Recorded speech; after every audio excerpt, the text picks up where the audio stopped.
Hi guys, welcome to Savvy Money Show. Me, your host Sean. I apologise for any background noise. I am outside, and today we're looking at my kids' account because I've been asked by a couple of people if I invest in my kids' account. I have two kids. This is the first one. I put 9,000 in, and you know from my main account I made between 60% to 170% depending on the time. And with my kids' account, I put 9,000 in, and you see the return. At its height, it was at 22,000, but we'll see. You can see some of the stocks. Beam, I sold out. I kept a couple of. I kept a couple of free shares. Same with Qualcomm and Rubrik and Delo and Corsair. I've spoken about all of these at some point. Barrett Redrow, Money Supermarket, Barrett Redrow, these are all house shares. UK Wind, you remember I told you about that. I'm still a huge believer in that. But you see, it gives it a 10% dividend yield, and I think they are going to concentrate on net zero, and the dividend yield and the PE ratio is worth it. Me Group, I spoke about that. I thought they were just too good fundamentally after their drops to not pick up, and I was right, and I sold out because I'm still not comfortable with their management where they're leaving dryers unfixed. Rightmove, I love Rightmove as a platform. It's not doing anything at the moment, and with some of these house builders, they still have this legal issue. That's why with Barrett Redrow I took profit in house shares. Mobileye, I spoke about that. It's a good speculation one, but it just jumped up so much in one go. Not 1.4%, but it jumped up about 5-6% in a matter of days, and so I sold out. You see Taylor Wimpey. Taylor Wimpey,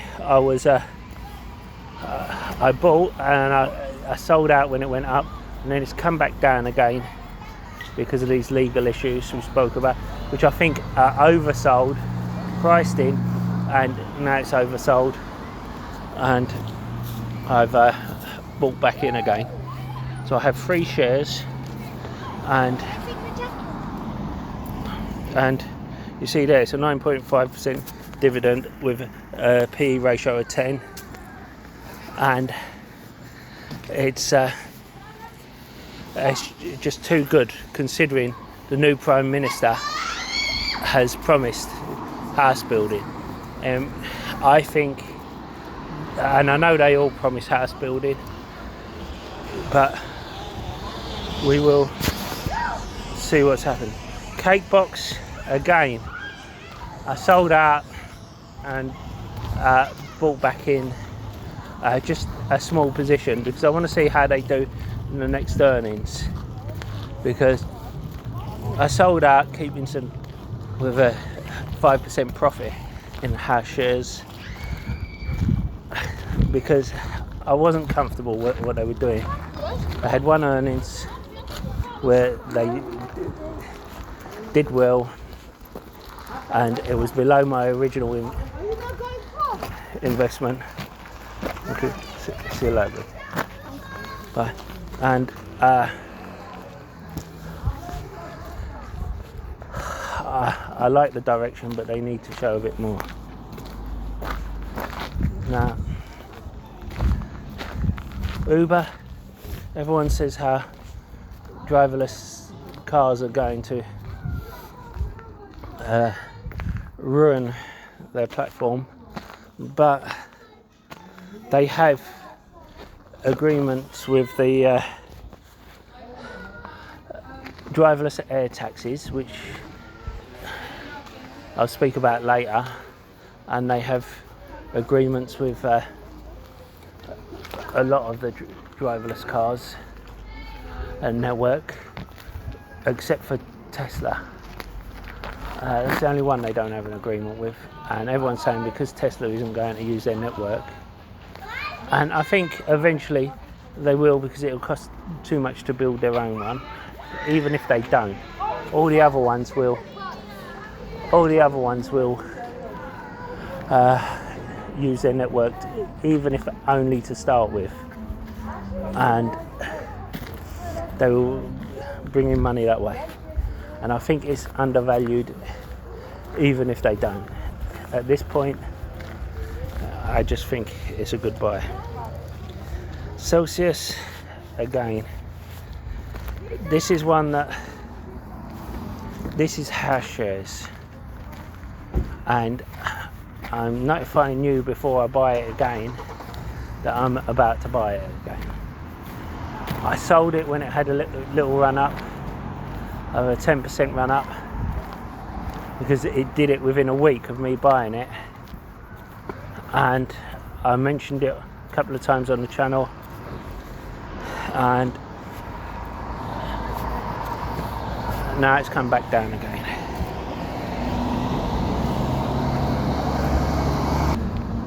Don't forget, hit the like button, comment in the box below, and subscribe if you want me to continue showing you my kids' accounts, including my other kid. And don't forget to check out the links in the description down below, where you can pick up a free share worth up to £200. Now, I don't have long because I'm on my way to the food basket. If you're in the area, then come along. We distribute free food, sometimes some goodies, and we're on Facebook. So I like to volunteer doing that, because it's not just about taking, it's about giving as well. It's not just about making money, it's all about it's not just about feeding your portfolio, it's about feeding your soul as well. Now, I have gone past a few there, as you see, like Nubank, D-Local. Again, they weren't high conviction stocks, and when they went up 20%, that's why I didn't have too much in them. When they went up 20%, in a matter of a couple of weeks, I sold out and I kept 3 shares in them as they did anything. Western Union, again, it was more of a trade. The fundamentals were there, but I wasn't really high conviction. No. Same with Corsair, UiPath as well. It's 10%. QQ, it's one I like, but again, it's not high conviction. It went up 15% after I bought it, so I sold out. Agency, it went up 10%, and it's one that I like, but it's an income generating one, and for my kids I prefer to go for more growth than income. I've put a couple of income ones in there, but you can see how the combination of income and growth. Microsoft, I think we all understand why it's in there, and I'm up on that position. I'm no interest in selling that, obviously. And ServiceNow, it shows down on 5%, but when it went up to 120, I sold out, keeping 3 shares, and then it came back down and I bought in. So that is actually more like down 2%. But the way that their platform works is it calculates the whole amount of shares, and Card Factory. I just think the fundamentals is being mispriced at the moment. The fundamentals are there. You have a company that has now got an online presence, has bought from WH Smith's, a large online retailer, taken on loads of customers for peanuts, and I think this was a steal for it. And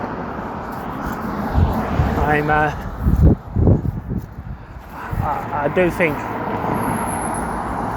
that what's going to happen is we're going to have a few quarters, maybe a year or two, and then it's just going to start skyrocketing. We had it during COVID with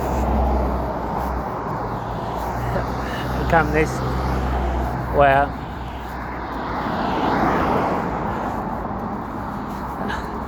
they would just go down and down or flat and then they skyrocket. So it's not bothering me. The portfolio's down 10% over the month, but over the year you can see it's more than doubled. I've lost connection somehow. Oh, here we are. And we have Oracle, of course. You've seen me do videos on that. They have such a backlog, and people's complaining about the amount they're spending on AI, that the same reason they're bashing Oracle is the same reason they're buying up Meta. And you can't have it both ways.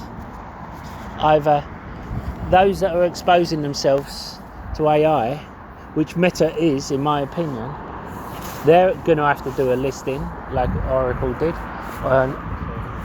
They are using up all their free cash flow on spending. Don't get me wrong, I think what Meta is doing is the right thing, but the same way I think what Oracle's doing is the right thing. But it leaves them exposed to negative free cash flow, and it leaves them exposed if there's an AI crash, which I've spoken about before. I don't think there will be for a long time. I expect positive free cash flows 2029, although that sounds far off. That's only a few 2.5 years now, and I expect those cash flows to just be massive compounders to the point where what they've been spending here looks like peanuts. Xpeng again, one of these electric air vehicles, UAVs, and as I said, they have agreements with Uber and all these things. I believe will be. Sorry, I'm a bit out of breath. Just done a bit of running. I think all these things will end up doing well. Now, XPEV expects to have the patent by the third quarter and expects to be in commercial production by the end of the year. Whether that's true or not is another thing. But the fact of the matter is, you have a company here that's really going ahead. And I know people don't like Chinese companies, but I believe this is worth a bet, especially at valuation it's at. A lot of these companies have already skyrocketed from when it first went into them, but I just think they're worth a try. Now Netflix is going nowhere. It's got to the point where my son has got Netflix. I'm too tight to pay for it, but his mate shared password with him. I know they're cutting down on that, but it's like, to tell the truth, I can't. Between Netflix and Disney, they're both good buys at these levels, and I wouldn't choose between them. Either one will be good. But I just think Netflix is an amazing buy. I'm glad they didn't get the Warner Brothers acquisition. I was fine if they did, fine if they didn't. I said that before, and I think there was way too much to spend on it. And the problem I have with people bashing it because of that is they're then saying, oh, they can't acquire anymore because they didn't get Hulu. Hulu, they cut them loose not long ago. So I would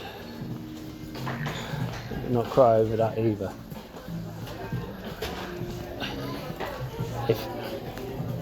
If I was Netflix, I would be looking for one of these production companies that are churning out stuff. And if you recall, I did a video on one that is also using its unused space to house data centers. And that's the kind of thinking you want. And but I still think Netflix is at a good price. I'm not worried about the 10% drop. Grab is at the same value during the pandemic. It's changed its ticker number. It's grown since then. It's doing a lot better, and I think it's one that's worth picking up. I've done whole deep dives on each of these videos. If you want a deep dive on any of them, please let me know in the comments.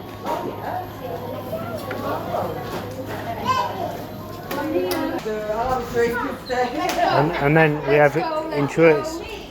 We have ISRG, which as again I did a deep dive. It's part of a duopoly, and it's a company that you can't just switch the software from one to another. It's a sticky company. Once you buy into one element of it, buy the machine, you have to continue using it and buy the add-ons. And these are remarkable machines that I thought would skyrocket, especially after COVID, because of the use. But we can see here that it's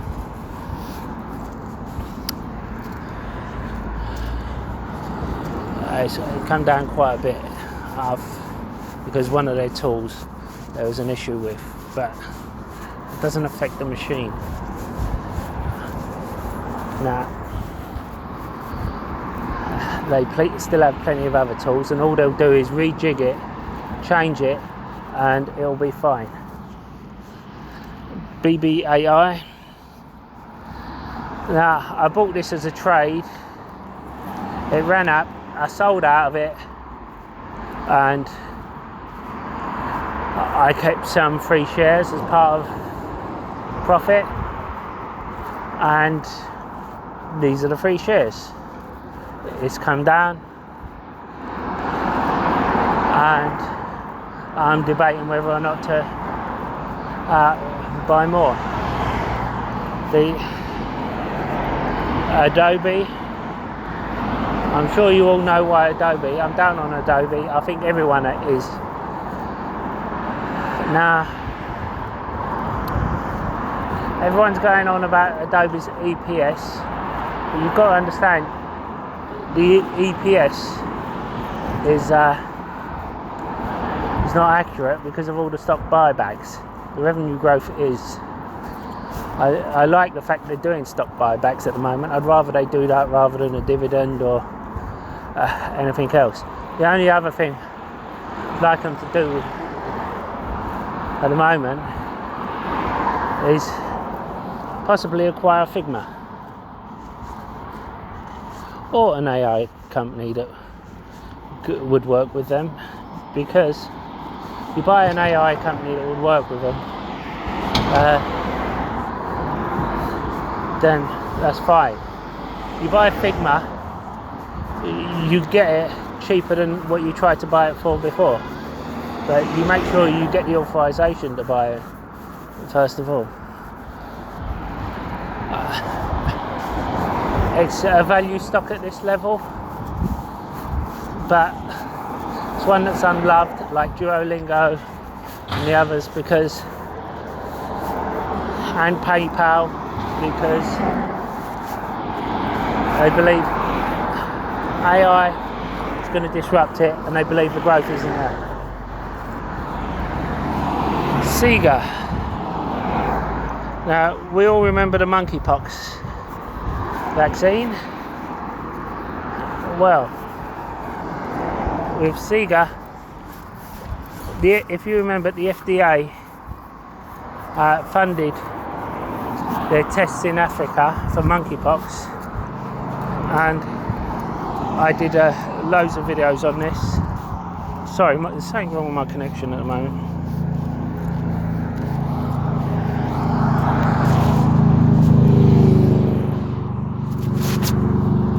And you see how it's got a PE of 12. It's near its all-time low. It's basically got so much cash flow, so much money on its balance sheet, because the FDA has funded these trials, that you'll see how the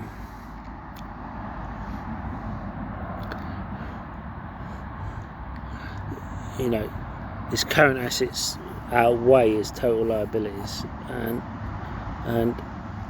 it's got more cash on hand than 2 times its total liabilities. So it could pay off its debt today. It's thrown off 27.5 million in free cash flow, which is less than 10 times its market cap. And because it's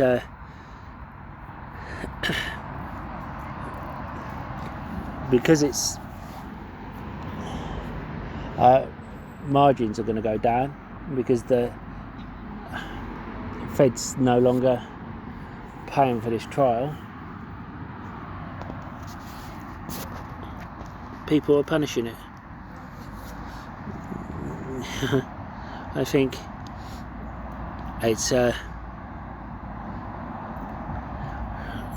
it's something worth looking at. And another one, Intellia, sorry. It's one I've been in since $6. It ran up to $17, and it's showing at the bottom because I sold 4,000 of the stock at $17, and it's of course the high was 28, and I sold my shares earlier at 22 when I was buying a house, and I got incredibly lucky. It then came back down to 6.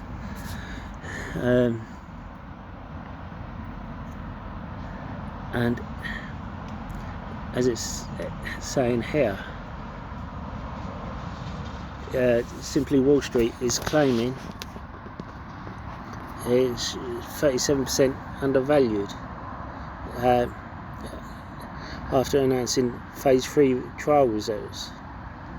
You know, the thing is, it popped and then it's just been pushed back down again.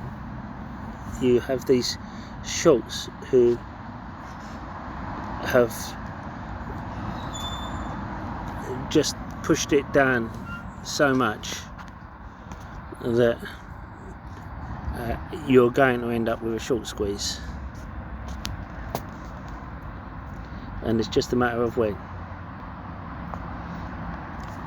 Waiting on that announcement, and any time this year there'll be an announcement,